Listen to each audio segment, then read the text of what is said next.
everyone, welcome to my channel. I'm Allie and this is Allie G Reads. So I'm going to start with my best of 2020 because I think I should start this channel off with some positivity.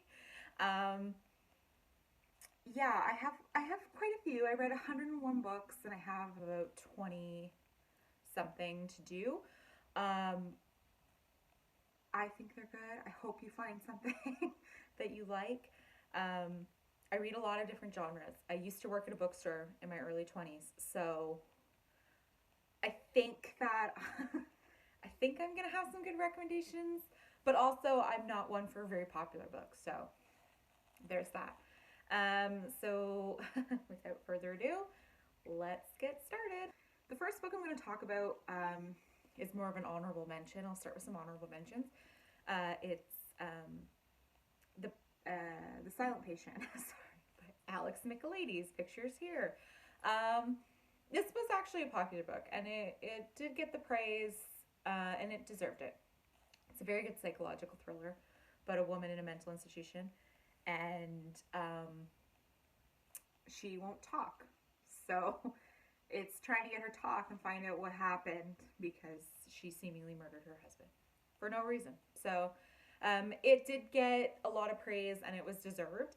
I am glad I read it, and I do think a lot of people will like this, especially as an introduction to psychological thrillers. I think it would be a good place to start. Another honorable mention I have is Penance by Kene Minato. This is translated. It was originally written in Japanese. I think more people should read translated books because you're really missing out on some fabulous stories, if not. This is a good revenge story, and revenge stories are my favorite. I love revenge stories. I didn't give this as high of a rating as her other book, Confessions, because Confessions is one of my all-time favorite, and it's one of the best revenge books ever written. Penance just, to me, didn't match up to what Confessions is, but it does not make it a bad book. It's a mother whose daughter was raped and murdered, and three friends just kind of left her. The mother believes that these three girls are responsible for it, so she vows to make them pay, like, even as adults, like they'll never get peace. So really good book. I do recommend it. Dark, very dark, so if you can't handle dark stuff, don't read it. Another book I got from the library that really surprised me this year, also translated, it's Your House is on Fire and Your Children Are All Gone by Stefan Kiesbye.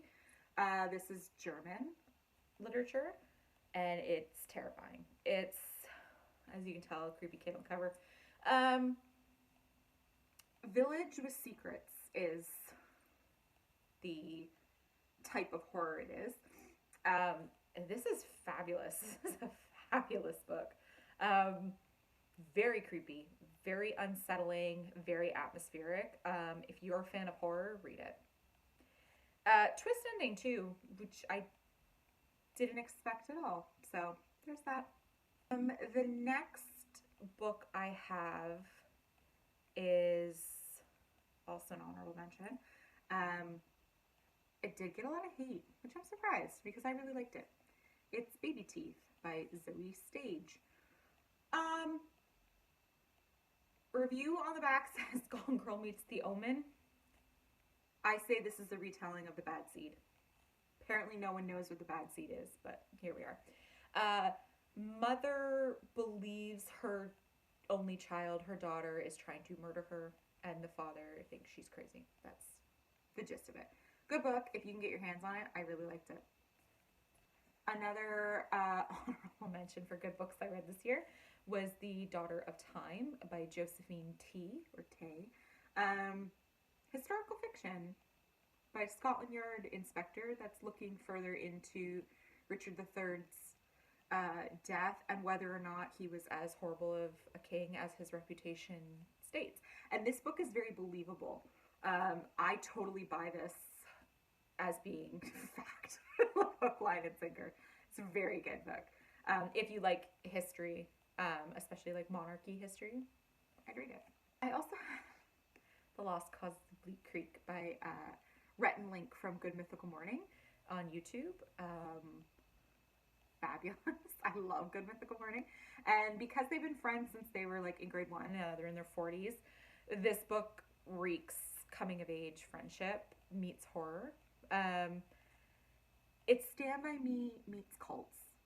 I really like this, and because they're true friends, the friendship in this book really rings true. And they did a podcast about it, and it made it so much more to me. I would recommend this to anybody that likes friendship, coming of age stories.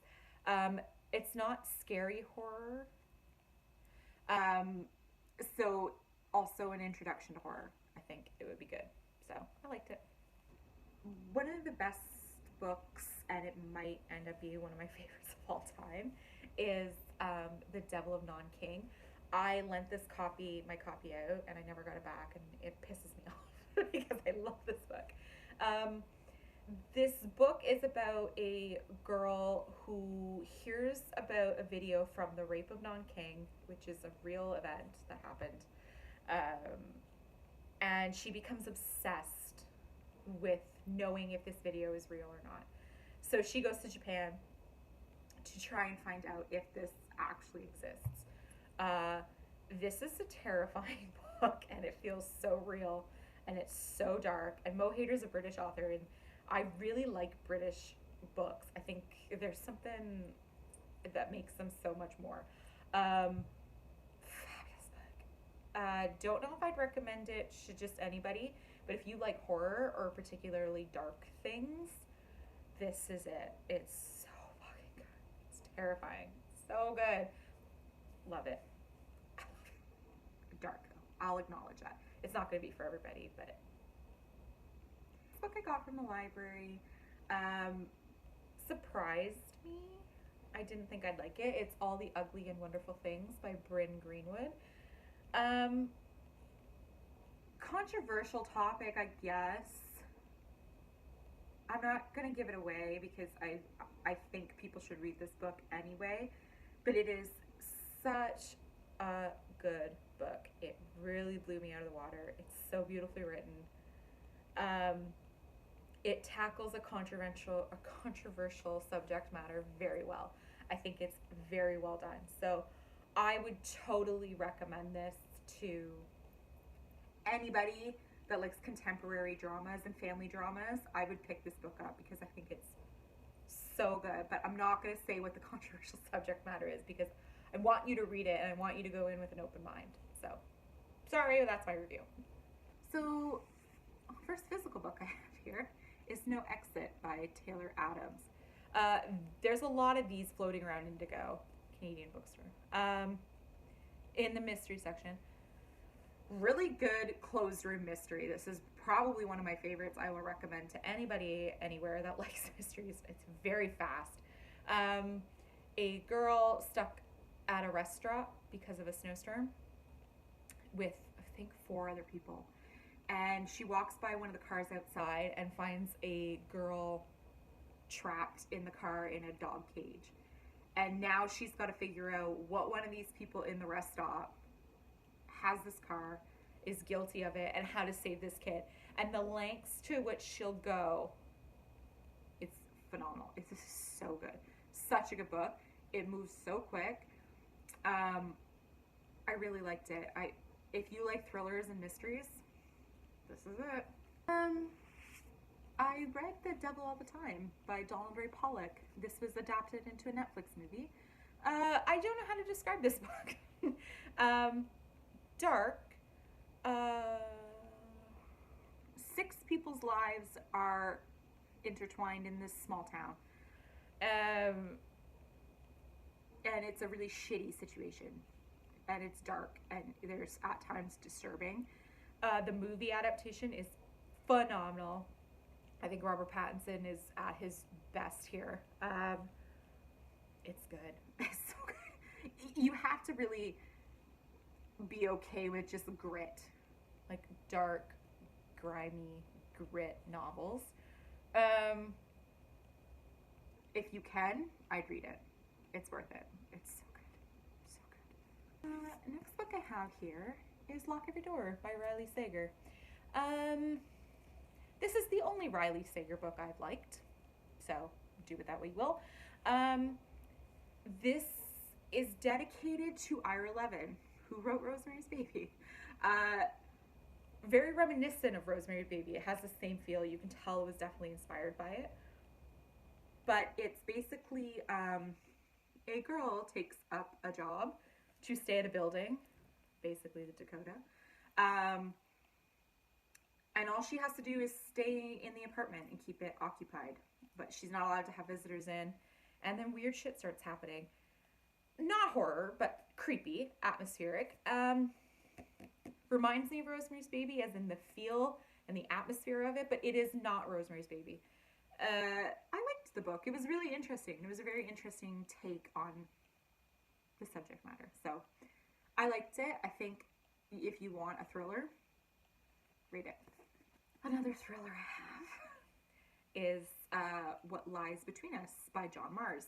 I never read the other books by John Mars, and there's one called The One that's very popular that I'm going to try to read this year. So this is my first John Mars book. He's a British author. Really good mystery. Did not see it coming. Well, I lied. I kind of saw the end coming, but like near the end. As things start unraveling, to me it was obvious, but I still want to mention it because I read it in a day. I think it's very well done. It's a very good thriller. Woman is trapped in the attic and she's chained to the bed, and it goes from her perspective to the person holding her hostage and why she believes it's justified to hold this person hostage. It's really good. I like it. I would normally have not picked this book up, but I decided to keep an open mind this year and switch it up. So, The Unhoneymooners by Kristin Lauren. First of all, bright light. Love the cover. It's beautiful. This is a rom-com. It's hate to love, which I found out I like.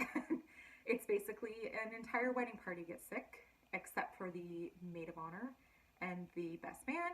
And they decide to fake being a couple so that this vacation, this honeymoon doesn't go to waste. But they despise each other. It's funny. It's cute. It's very sweet. And I really liked it. Rom-com people, read it. With the rom-com tradition, I also read The Hating Game by Sally Thorne. One of my favorite people that do book reviews on YouTube, Noelle Gallagher. This is her favorite book, like, ever. Hate to Love Again. Really cute, funny. It's going to be a movie soon, I've heard. Rom-com people, just read it. You'll like it. If you like rom-coms, I think the rom-com type books are going to be well loved, in my opinion. The next book I have won't be for everybody, but it was a bestseller, and this is, I think, another one of the only bestsellers I have. My Dark Vanessa by Kate Elizabeth Russell. This is about a woman who had an affair with her teacher when she was younger, and how it's affected her life. But then the Me Too movement happens, and a lot of other women are coming forward accusing him of rape and pedophilia. And she doesn't see it that way. And she does not see herself as a victim, although everybody else is saying she's a victim. So you're really reading about a woman's reckoning with what happened to her. Very good book. Very well done and very realistically written. So I feel like if you're okay with that subject matter, you should read it because it's extremely well done. Also a book that surprised me because I hated her other books that I read, and I'll never pick up another book by this author. But The Dream Daughter by Diane Chamberlain is fabulous. This is a fabulous book. Time travel, but it's basically a woman and her husband dies in Vietnam while she's pregnant with their daughter. And then she finds out that the daughter has a heart condition that is incurable, which will kill her. She's devastated because not only does she not want to lose her child, but it's also the last piece of her husband that she has. So then she goes back home and her brother-in-law says, hey, I can help you because I'm a time traveler and I can send you into the future to save your baby. Very good, very sad. Twists, like, whew, it's very, very, very good book. And even the time travel, like, I feel like it seems believable. Like, it's not written too difficult. So, it's just so good. I really like this. This book surprised the hell out of me.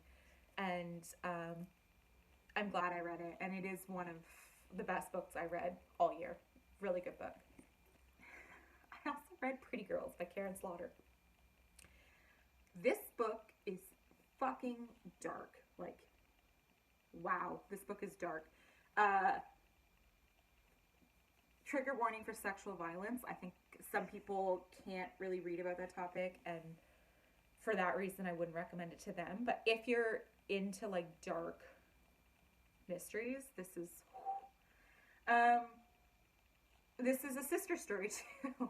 It's basically a woman's husband dies, and she is going through his computer and finds out like there's snuff films on the computer, and she wants to know, are they actually real? How is he involved? And her sister decides to help her with this. And then you find out these family secrets and stuff. This is fucking good. Super dark, but it's so fucking good. I would recommend this to anybody that likes thrillers. As I said, disturbing content warning, but if you can get past it, read it. This book was extremely popular, but it didn't come out last year, but I read it last year, and I don't know why it took me so long to read it. Becoming by Michelle Obama. Is there anything else to say about this woman that hasn't already been said? She's fucking amazing. Actually, I love both of the Obamas, but this is not a political memoir. This is her telling her life story from her childhood and what her life was like right up until her husband's presidency. And wow, just very good. And it made me mad hearing about the way the Republicans and the GOP treated them that we didn't know about, and how fucking shitty they were to them, and how she basically just had to bite her tongue and maintain her composure. And I liked her even more for that, because I don't think I could have done it. But hats off to her. This is a fabulous book. It deserves every like amazing rating it gets. I read this at the end of the year. He Started It by Samantha Downing. This is a good book. It surprised the hell out of me. It's basically siblings. They're adults now, and their grandfather dies, and in order for them to inherit the estate, they have to go on a road trip, but in the exact same way that they went on this road trip when they were children. And wow, all these like secrets start coming out. I love when secrets start coming out in family books. But the book does something really smart. It references them playing chess and Risk. And therefore, it makes this book feel like you're constantly reading strategies. Like, basically you're reading like a game of Risk. It's fucking good. Read it. Never read her other book. This isn't her debut. I think this is her second. But it's good. I don't know why it's not getting more praise. It's so good. Some people hate this book. I really loved it. I read it in a day. Verity by Colleen Hoover. I tabbed a lot of it. This is I can see why people don't like it, but I loved it, and I liked all the twists in it. I don't hate the ending either, which some people do. But basically what it is a girl is asked by a man to finish his wife's mystery series, and her name is Verity. And so Lowen goes to Verity's home and starts reading through her papers, trying to find the manuscript to complete these books, and finds some private letters that she probably shouldn't have found, and they're dark as fuck, and Verity may not be the person that people think she is. It's really good. It's fast. It's this is in the romance section, but I would not classify this as romance. I think just because Colleen Hoover's other books are in romance, I would say this is more like thriller. So, oh god, it's good. So good. Again, I like the twist, but some people are like, I think that really hate Colleen Hoover are the people that don't like this book. So I liked it. I Have Nothing to See Here by Kevin Wilson. This book is funny as fuck. Weird fiction, so some people might not like it. I think everybody should read it because it's heartwarming and it's funny. It's about a girl and her old friend has a job for her, basically to watch her stepchildren and be their nanny. But the children, every time they get upset, they spontaneously combust. It's so funny. Magical realism, kind of, but it's funny. Like, hearing them talk about how the children burst into flames whenever they get mad and you have to like push them in the pool to get them to stop, and just trying to keep them from burning the house down, it's really funny. But it also becomes a story about family, and family is what you make it. So I think everybody would love this book. I think it's so funny and it was so good. I don't know anything else that this author's done, but I would definitely love to read more because this is so good. This book I didn't really hear about it at bookstores or anything, but a lot of booktubers I watch read it, In the Dream House by Carmen Maria Machado. This is told in vignettes. I tabbed a lot of things that I really, really loved. This is a woman's memoir about an abusive relationship. And what makes this unique, which I don't think it should be unique, but is that it's a lesbian relationship. And I've never heard or read a book from that perspective. So it was so interesting. But obviously this is for anybody that might have experienced gaslighting or manipulation or like mental abuse in a relationship. But it is so well done. It is such a good book. It's short, it's fast. Some of the pages are like, because they're in vignettes, they're very small. Like this one literally only has one line on it. And like some of them just have like a couple lines on the book. So it's a very fast moving memoir, but wow, this is good. And it deserves way more praise than it's getting, for sure. Next I read Recursion by Blake Crouch. I read a lot of time travel books last year. This is a time travel book. A fabulous time travel book. But maybe don't read it in a pandemic, because it's about a pandemic basically. But it's affecting people's memories. So all of a sudden you get sick with other people's memories, but you have no idea where they came from, and it's driving people mad that they're like killing themselves because of this. Wow, what a book. Like, it's so good. I can't say any more because I don't want to give anything away, but it's worth it. I mean, if you don't like time travel, you're obviously not going to like it, but if you do, read this book because it's fucking amazing. This book is so well done. My new favorite mysteries ever. Kind Worth Killing by Peter Swanson. Wow. I did not expect this book to be as good as it is. I read it in a day. This is probably, upon reflection, going to go down in one of my all-time favorite mysteries. This is basically a story about a man sitting in an airport and a woman approaches him. They hit it off. They're on the plane. They're drinking. They just start kind of talking and shooting the shit about like secrets that they've always had or things they've always wanted to do. And this guy basically says, I'd really like to kill my wife. And the woman says, well, what if I can help you? And that kicks off the book. That's literally happens in the first like 20 pages of the book. It's fucking good. There's a lot of twists and turns. Wow. Oh, what a mystery. This is phenomenal. And again, not a lot of people talk about it. Like, I never saw this on a bestseller list or anything, and it should be because it's fucking amazing. So read it, love it, especially if you like mystery.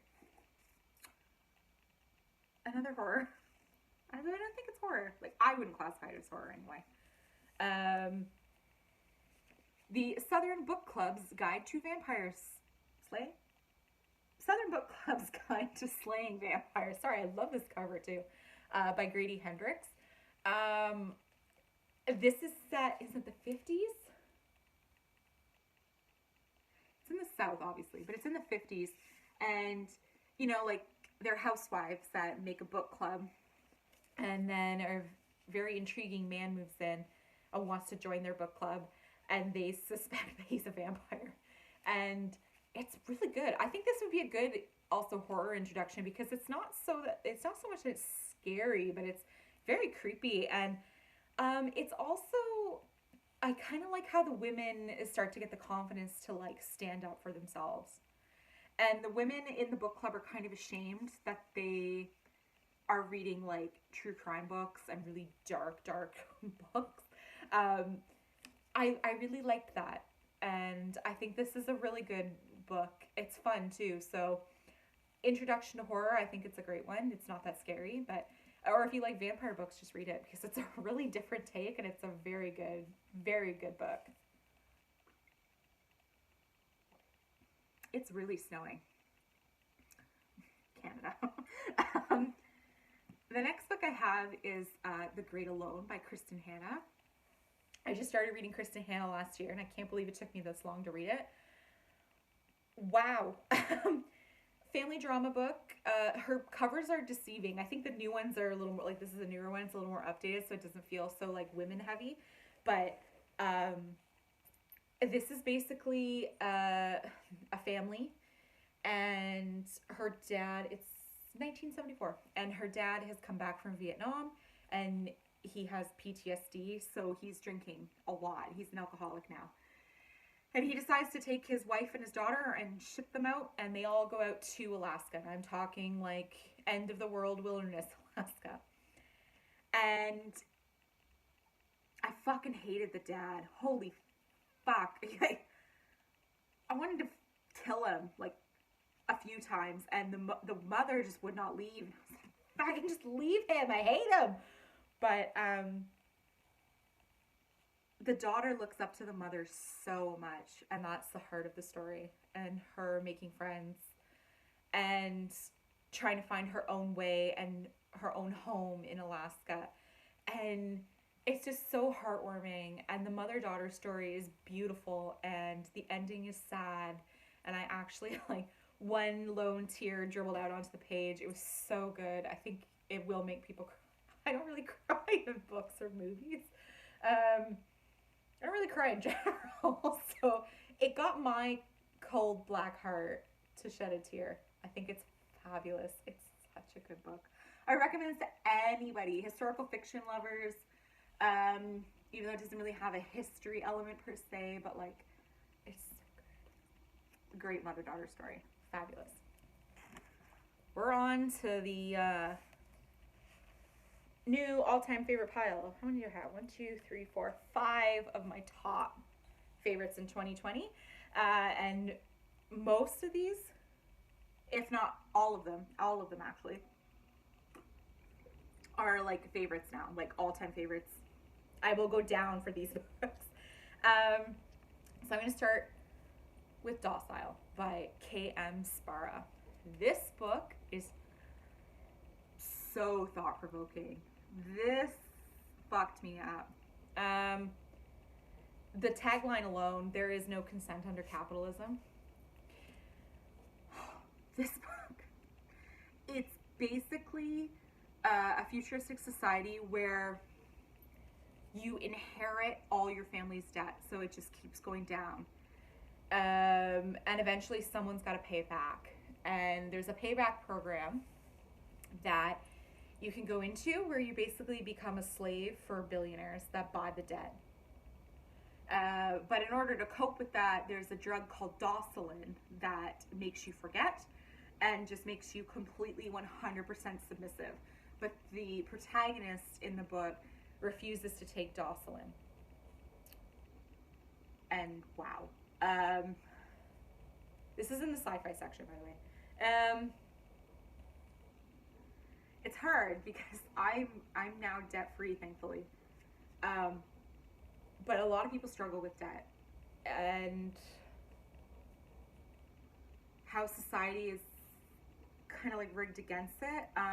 What consent actually is. there were points in my life that I thought, like, I can't even afford to live, like, paying all this debt. How do I get out of it? And then you think, like, how far would I go to get out of this endless cycle of debt?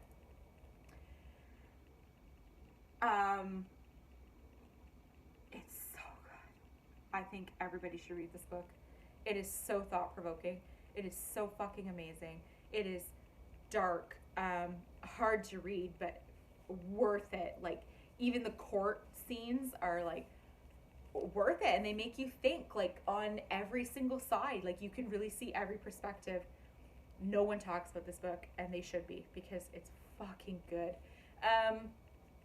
A lot of people, I read reviews on this book, and a lot of people don't like it, and they say it's too much sex and too much BDSM, which is not. I don't think this is overly sexual at all.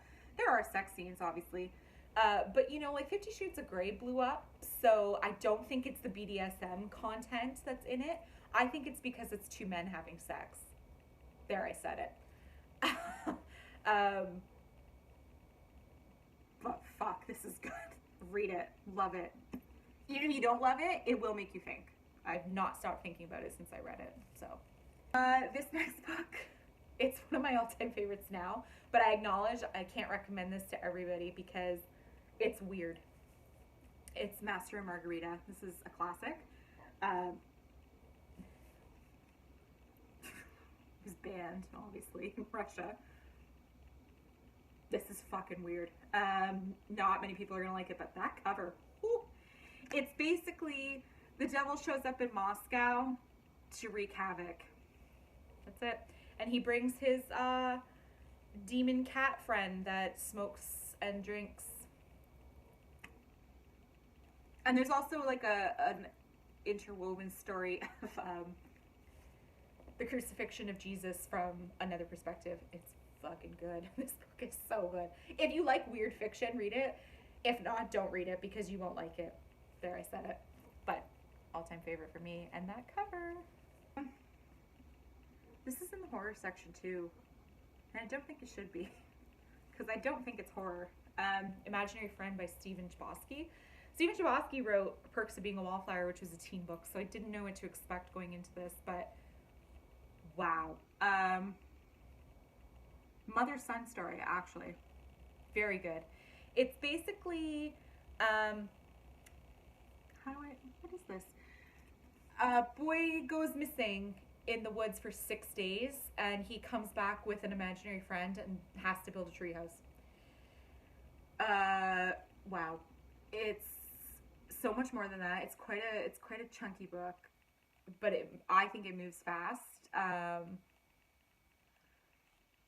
Heavy on religious undertones, but it's not preachy. Like, it's not a religious book. It's just the like theme. It's fucking good.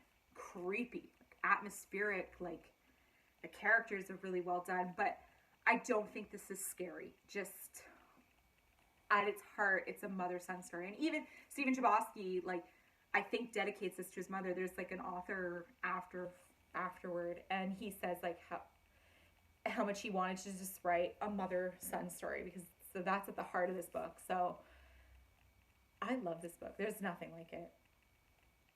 Fucking fabulous. So good. And that cover. And I tab the fuck out of it. And I will probably reread it. It's so good. This next book was very popular. Gonna be a movie. I can't wait to see it. The Nightingale by Kristin Hannah. Oh my god. I love this fucking book. This is one of the best books I've ever read in my life. Historical fiction. And that cover. It's so beautiful. Basically what this is set in World War II in France when the Nazis took over. And it's about two sisters. One sister is a wife and her husband's been sent to war and she's stuck at home with her daughter. And the other sister is single and she's a bit younger.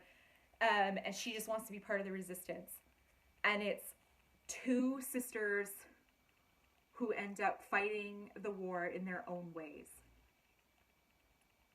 Oh my God. This book is fucking phenomenal. Like, wow. Best historical fiction I think I've read in years.